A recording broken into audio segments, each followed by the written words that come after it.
गरीब बहू को मिला बिजनेस क्लास में घुमाने वाला ससुराल। शादी करके गरीब कोमल अपने आलीशान रईस ससुराल में चली जाती है। कोमल दुल्हन के अवतार में अपने महल जैसे बड़े से ससुराल में एक सुंदर से सोफे पर बैठी थी। सामने उसके सास ससुर मेनका दिनेश, पति आलोक, जेठ जिठानी निशा रोहन, नंद दीप्ति और देवर अजय ये सब थे। सबके पहनावे अमीरों जैसे मॉडर्न थे। सासू मॉम भी ना पागल हो गए। इस गरीब झोपड़े में रहने वाली कोमल को इन्होंने इस ओबरॉय खानदान की बहू बना दिया। कोमल बहू, अब तुम इस ओबरॉय परिवार की बहू, कैसा लगा तुम्हें हमारा घर? कोमल, जिसने सपनों में भी ऐसा महल जैसा घर नहीं देखा था, वो इस आलीशान महल को देखकर कहती है, बहुत सुंदर है माँ जी आपका घर। What is this माँ जी? Call her mother-in-law and mom। क्या? निशा बहू, कोमल को अंग्रेजी नहीं आती। ये बेचारी तो गरीबी के कारण पढ़ाई भी नहीं कर पाई। मुझे बहुत नींद आ रही है, चलिए अब सब आराम करते हैं। शादी की भाग दौड़ में सब काफी थक चुके हैं। तभी कोमल अपने पति आलोक के साथ अपने बड़े से आलीशान कमरे में आती है, जहाँ एक सुंदर सा बड़ा बेड था। तभी कोमल नीचे फर्श पर बैठ जाती है। कोमल, वहाँ फर्श पर क्यों बैठ गई तुम? यहाँ बेड पर आकर बैठो। इस पर? हाँ, ये सोने के लिए होता है, आओ यहाँ। कोमल, जिसने आज तक इतना बड़ा और आलीशान बेड नहीं देखा था, वो आलोक के पास उस बेड पर आकर बैठ जाती है। ये इतना बड़ा पलंग है। कोमल, इसे पलंग नहीं कहते, इसे बेड कहते हैं। चिंता मत करो, तुम्हें धीरे धीरे यहाँ के बारे में सब पता चल जाएगा। चलो अब हम आराम करते हैं, कल मॉर्निंग में हमें जल्दी उठना है। कोमल आलोक के पास उस बेड पर लेट जाती है। कितना आनंद आ रहा है इस पलंग पर सोने का, वरना मेरे मायके में तो मैं। कितनी गर्मी लग रही है यहाँ, ऊपर से ये फर्श से कितनी गर्म भाप आ रही है। कोमल उठकर बैठ जाती है। क्या हुआ बिटिया, नींद नहीं आ रही क्या? माँ, बहुत गर्मी लग रही है यहाँ। मेरे पास चारपाई पर आकर लेट जा बिटिया। वो फर्श गर्म हो गई है ना, इसलिए तुझे नीचे गर्मी लग रही होगी। कोमल अपनी माँ के पास चारपाई पर आकर लेट जाती है। मिट्टी और फर्श पर सोने वाली मैं गरीब लड़की, मैंने सपने में भी नहीं सोचा था कि एक दिन मैं इस आलीशान बड़े से बेड पर सोऊंगी। तभी कोमल एसी वाले इस बड़े से कमरे में इस बड़े से बेड पर सुकून भरी नींद के साथ सो जाती है।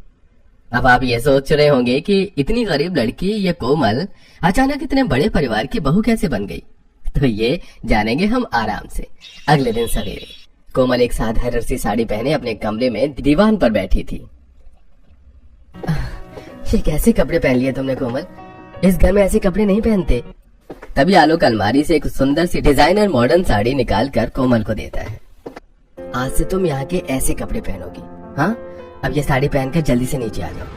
थोड़े समय बाद कोमल उस सुंदर सी डिजाइनर साड़ी को पहनकर बाहर सबके पास घर के हॉल में आती है। इस साड़ी में कोमल बहुत सुंदर लग रही थी।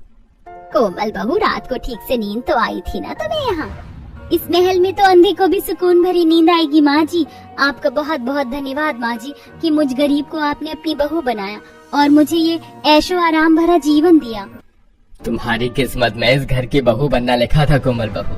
अच्छा आलोक, तुम हम सबके फ्लाइट की बिजनेस क्लास की टिकट करवा दो। हमें कल ही तुम्हारी मासी के घर उदयपुर शहर जाना है। तुम्हारी मासी ने हम सबको उनके घर आमंत्रित किया है। ठीक है पापा।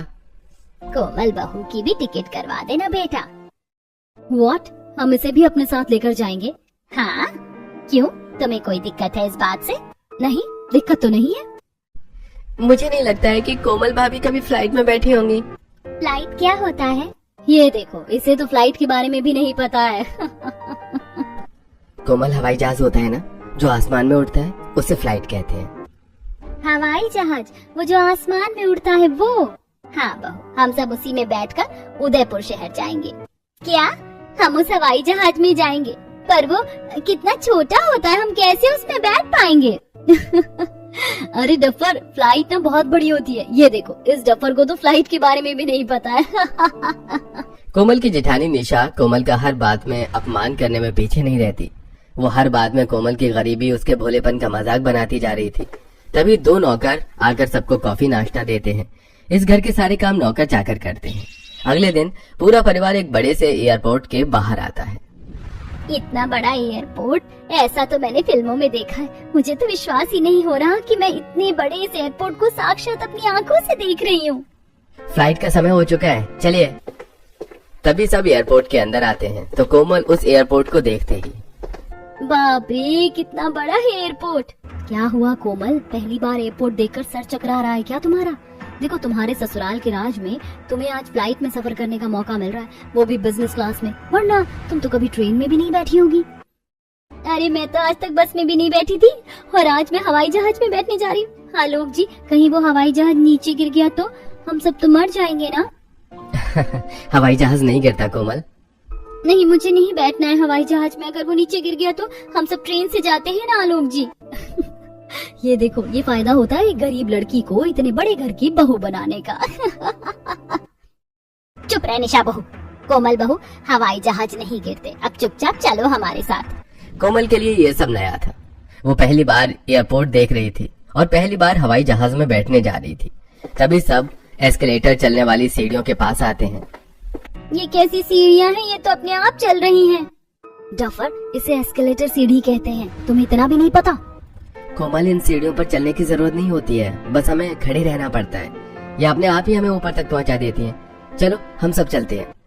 तभी सब उस एस्केलेटर सीढ़ी पर खड़े हो जाते हैं जो कोमल उस पर नहीं चढ़ रही थी। ये कैसी सीढ़ियाँ हैं? अगर मैं इस पर से गिर गई तो? नहीं नहीं नहीं, मैं नहीं जाऊंगी इस पर से। चलो कोमल बहू। कोमल को ये सीढ़ियाँ देखकर घबराहट हो रही थी। कोमल चलो। यार, ये कोमल भाभी भी क्या पागलपंती कर रही हैं? जिंदगी में पहली बार देख रही है ये सब, इसीलिए इसे समझ में नहीं आ रहा है। इसीलिए कहते हैं कि जैसी हमारी हैसियत है, हमें बहुएं भी वैसी ही लानी चाहिए, वरना किसी गरीब को इतने अमीर घर की बहू बनावेंगे तो उसका रिजल्ट तो ऐसा ही निकलेगा ना। कोमल के पीछे कई सारे लोग खड़े थे। अरे चलिए ना बहन, हमें देर हो रही है। आलोक, जा बहू को लेकर आ। माँ, कोमल को घर पर ही रहने देते आप, क्यों इसे साथ में लेकर आए आप? हमारा तमाशा बनाने के लिए। पता नहीं आगे और क्या क्या पागलपंती करती है कोमल। देखो उसकी हरकत देखकर कैसे हंस रहे हैं लोग। तभी आलोक कोमल का हाथ पकड़कर उसे एस्केलेटर सीढ़ियों पर खड़ा कर देता है। अरे ये सीढ़ियाँ अपने आप क्यों चल रही है? चुप हो जाओ कोमल। तभी कोमल ऊपर सबके पास आती है। कोमल इतनी घबरा गई थी कि वो एकदम से खामोश हो गई थी। हम पहुँच गए ऊपर बिना सीढ़ी चढ़े। हाँ कोमल, इन सीढ़ियों की यही खास बात होती है कि हमें इस पर चढ़ना नहीं पड़ता है, ये खुद ही हमें ऊपर लाकर छोड़ देती है। और तुम लोग की खामखा डर रही थी। ये तो सच में बड़ी कमाल की सीढ़ी है ना, चढ़ने की जरूरत ना, पैरों में दर्द, और आसानी से खड़े खड़े हम ऊपर आ गए। हाँ लोग जी, मैं एक बार नीचे जाऊं क्या? इन सीढ़ियों से बहुत मजा आ रहा है मुझे। जाना कोमल, तू सारा दिन इन्हीं सीढ़ियों पर चढ़ना उतरना कर, तब तक हम मासी जी के घर जाकर आ जाते हैं। कोमल, फ्लाइट का समय हो रहा है, चलो जल्दी। थोड़े समय बाद सब अंदर आते हैं तो सामने बड़ी बड़ी फ्लाइट्स को देखकर कोमल के होश उड़ जाते हैं। अरे बाप रे, इतना बड़ा हवाई जहाज! हवाई जहाज इतना बड़ा होता है? हाँ कोमल। पर आसमान में तो ये बहुत ही छोटा दिखता है, और नीचे आकर इतना बड़ा हो जाता है। क्या जादुई हवाई जहाज है क्या, जो ऊपर जाकर छोटा हो जाता है और नीचे आकर बड़ा हो जाता है? हाँ कोमल, ये हवाई जहाज ऊपर जाकर छोटा हो जाता है। क्या इसका मतलब हम सब भी छोटे हो जाएंगे? बहू, ये बेवकूफों जैसी बातें मत कर और चुपचाप चल। थोड़े समय बाद सब फ्लाइट के अंदर आ जाते हैं। अब सबकी सीट बिजनेस क्लास वाली सीट थी। कोमल, निशा और मेनका ये तीनों एक केबिन में बैठे थे। अरे वाह, ये हवाई जहाज तो अंदर से बिल्कुल घर की तरह है। अरे यहाँ तो टीवी भी है। हाँ बहू, बिजनेस क्लास में ऐसी ही सुविधा मिलती है। तभी एक एयर होस्टेस कोमल, निशा और मेनका को जूस लाकर देती है। मैडम जी, कितने का है एक ग्लास? क्या? वो पैसे मेरे पति के पास है ना, तो इस जूस को खरीदने के लिए हमारे पास पैसे नहीं है। कोमल, अब तुझे इस जूस के पैसे तो देने ही होंगे, वरना ये तुझसे पूरे हवाई जहाज की सफाई करवाएंगे। चुप हो जा बहू। कोमल बहू, ये पैसों में नहीं, मुफ्त में मिलता है। एयर होस्टेस वहाँ से चली जाती है। अच्छा, मुफ्त में मिलता है? मुझे लगा हमें इसके पैसे देने होंगे क्या। बाहु, बिजनेस क्लास में सफर करने वाले यात्रियों को खाना, चॉकलेट, जूस और भी कई सारी चीजें सब मुफ्त में दी जाती हैं। थोड़े समय बाद विमान अपनी रफ्तार पकड़कर हवा में उड़ जाता है। कोमल खिड़की से बाहर का नजारा देखती है तो आसमान को देखकर उसे घबराहट होने लगती है। अरे बाप रे, ये हवाई जहाज तो हवा में उड़ गया है। भगवान, कहीं ये हवाई जहाज नीचे ना गिर जाए। इतनी ऊंचाई से नीचे का नजारा देखकर कोमल को चक्कर आने लगते हैं। क्या हुआ कोमल, हवा टाइट हो गई क्या तुम्हारी? पहली बार फ्लाइट में बैठी हो ना, वरना तुमने तो सपने में भी कभी ऐसा अनुभव नहीं किया होगा कि तुम इस शानदार फ्लाइट में, वो भी बिजनेस क्लास में बैठोगी। कोमल को बहुत घबराहट हो रही थी क्योंकि फ्लाइट में बैठने का उसका ये अनुभव पहली बार था। तभी 1 घंटे में सब उदयपुर शहर पहुंच जाते हैं। सब एयरपोर्ट के बाहर खड़े थे। इतनी जल्दी पहुंच गए हम? हाँ कोमल, ट्रेन से 10 घंटे का समय लगता है और फ्लाइट से केवल 1 घंटे का। और कोमल, पहली बार विमान में बैठकर कैसा लग रहा है? बहुत अच्छा लगा जेठानी जी। मैं जीवन में पहली बार हवाई जहाज में बैठी हूँ, वरना बचपन से लेकर जवानी तक मैंने तो हवाई जहाज को केवल आसमान में उड़ते हुए देखा था, पर आज उसे इतने करीब से देखकर, उसमें बैठकर, आसमान में उड़कर सच में बहुत मजा आया। तभी सब वहाँ से चले जाते हैं। 2 दिन बाद सब अपने घर में थे। माँ, मैंने कोमल का पासपोर्ट बनाने के लिए एजेंट को सारे डॉक्यूमेंट्स दे दिए हैं। कुछ दिनों में कोमल का पासपोर्ट बनकर आ जाएगा। अच्छा किया बेटा, हम तो हर बार फ्लाइट से आना जाना ही करते रहते हैं। उसके बाद कोमल अपने सालिशान ससुराल में मजे से अपना जीवन बिताने लगी। वो धीरे धीरे यहाँ के रहन सहन और तरीकों को सीखने लगी। एक रात निशा और रोहन कमरे में थे। रोहन जी, अगर मेरी छोटी बहन इस घर में बहू बनकर आ जाती तो क्या बुरा हो जाता आप सबका? निशा, अब होनी को कौन रोक सकता है? शायद तुम्हारी बहन की ही किस्मत में इस घर की बहू बनना नहीं लिखा था। उसकी किस्मत में तो लिखा था इस घर की बहू बनना, पर सासू मॉम ने मेरी बहन की किस्मत के आगे उस गरीब फटीचर कोमल को लाकर खड़ा कर दिया।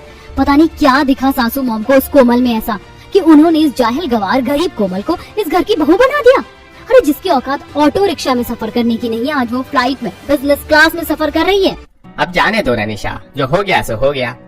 नहीं, सासू मॉम ने मेरे दिल को बहुत ठेस पहुंचाई है। उनकी नजर में मेरी बहन से ज्यादा उस गरीब गवार कोमल की इज्जत है। निशा कोमल से नफरत करती थी। वो चाहती थी कि आलोक की शादी उसकी छोटी बहन से हो, पर मेनका ने उसके इस सपने को महज सपना बनाकर ही रख दिया था। इधर कोमल अपने कमरे में उदास बैठी थी। क्या हुआ कोमल, तुम ऐसे उदास क्यों बैठी हो? माँ की याद आ रही है जी।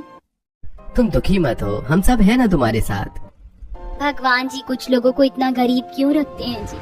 अगर आप जैसा पैसा हमारे पास भी होता, हम भी अगर अमीर होते थे, तो मेरी माँ कभी इतनी तकलीफ में नहीं रहती थी, न कभी उनकी ऐसी दर्दनाक मौत होती थी। गरीबी के कारण मैं अपनी माँ का इलाज नहीं करा पाई और मेरी माँ तड़प तड़प कर इस संसार से चली गई। कोमल रोने लगती है। तभी आलोक उसे समझाता है। मैंने जीवन में कभी इतने ऐशो आराम नहीं देखे जी। आज अगर माँ जीवित होती ना, तो वो मुझे ऐसी हालत में देखकर कितना खुश होते थे। देखिए माँ, आपकी बेटी जो कभी मिट्टी पर सोती थी, आज वो इतने बड़े आलीशान बेड पर मखमल के गद्दे पर सो रही है। आपकी बेटी ने कभी अच्छा खाना तक नहीं देखा था, पर आज देखो मैं इतने बढ़िया बढ़िया लजीज पकवान खा रही हूँ। खुद को संभालो कोमल। आलोक जी, मुझ गरीब झोपड़े में रहने वाली लड़की को इतने बड़े घर की बहू बनाने के लिए आपका बहुत बहुत धन्यवाद। मैंने सपने में भी नहीं सोचा था कि मैं इतने अमीर घराने की बहू बनकर हवाई जहाज में सफर करूंगी, इतना ऐशो आराम भरा जीवन बिताऊंगी। ये ऐशो आराम देखकर कोमल को अपनी किस्मत पर नाज होने लगता है। कुछ दिन बाद सब घर के हॉल में बैठे थे। मेनका, हमें कोमल बहू और आलोक को हनीमून पर भेजना चाहिए। हाँ जी, मैं भी कब से यही सोच रही हूँ। हम बहू और आलोक को दुबई भेज देते हैं। आलोक बहू को दुबई भी घुमा देगा और उनका हनीमून भी हो जाएगा।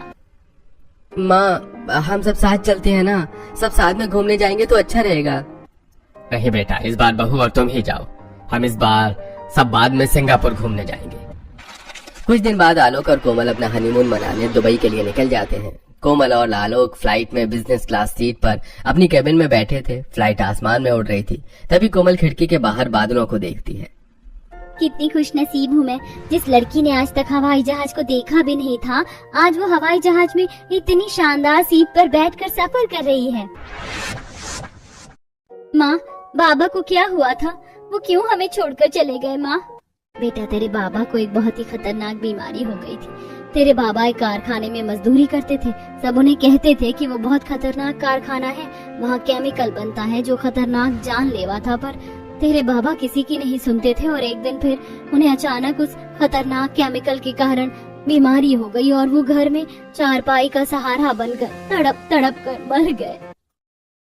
तो माँ, अपने बाबा का इलाज क्यों नहीं करवाया था? बेटिया, हम लोग बहुत गरीब हैं, तो उस समय 5 साल की थी। तेरे बाबा के जाने के बाद मैं गांव में दूसरों के घर सफाई का काम करती थी और धीरे धीरे मुझे भी एक घातक बीमारी ने अपना शिकार बना लिया।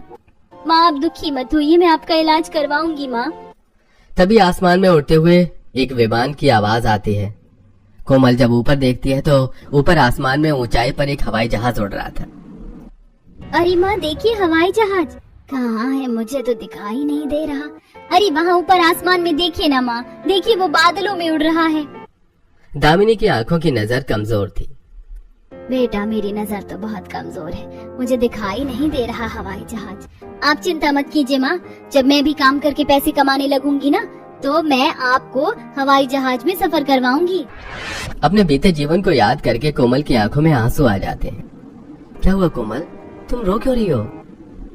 आज अगर माँ जिंदा होती तो वो मुझे इस हवाई जहाज में बैठता देखकर कितना खुश होती थी। अगर हमें पहले से पता होता ना कोमल कि दामिनी आंटी और तुम इतनी परेशानी में अपना जीवन बिता रहे थे तो हम कभी दामिनी काकी को मरने नहीं देते।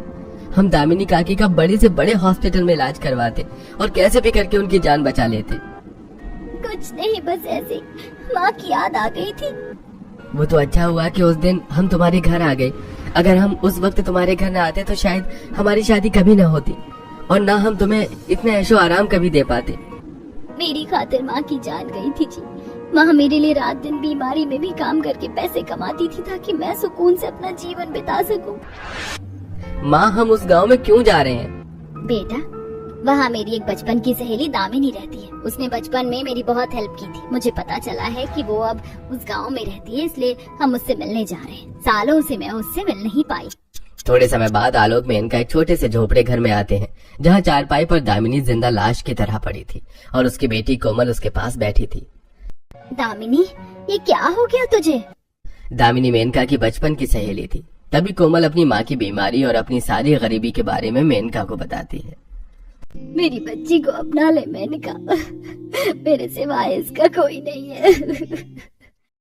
दामिनी तू रो मत, मैं तुझे कुछ नहीं होने दूंगी, मैं तेरा इलाज करवाऊंगी। मुझे वचन दे मेनका कि तू मेरी बेटी को। तभी अचानक बीमारी के कारण दामिनी की मौत हो जाती है। उसके बाद मेनका कोमल की शादी आलोक से करवा देती है। कोमल अब बीते दुखों को भुलाकर अपनी आज की खुशियों को एंजॉय करो। तभी दोनों दुबई आते हैं और वहाँ मजे से घूमकर अपना हनीमून मनाकर 8 दिन बाद अपने घर लौट आते हैं। कैसा रहा तुम्हारा हनीमून कोमल बहू? बहुत अच्छा रहा माँ जी, आप सबका बहुत धन्यवाद माँ जी, मुझे इतनी खुशी देने के लिए, इतना प्यार देने के लिए।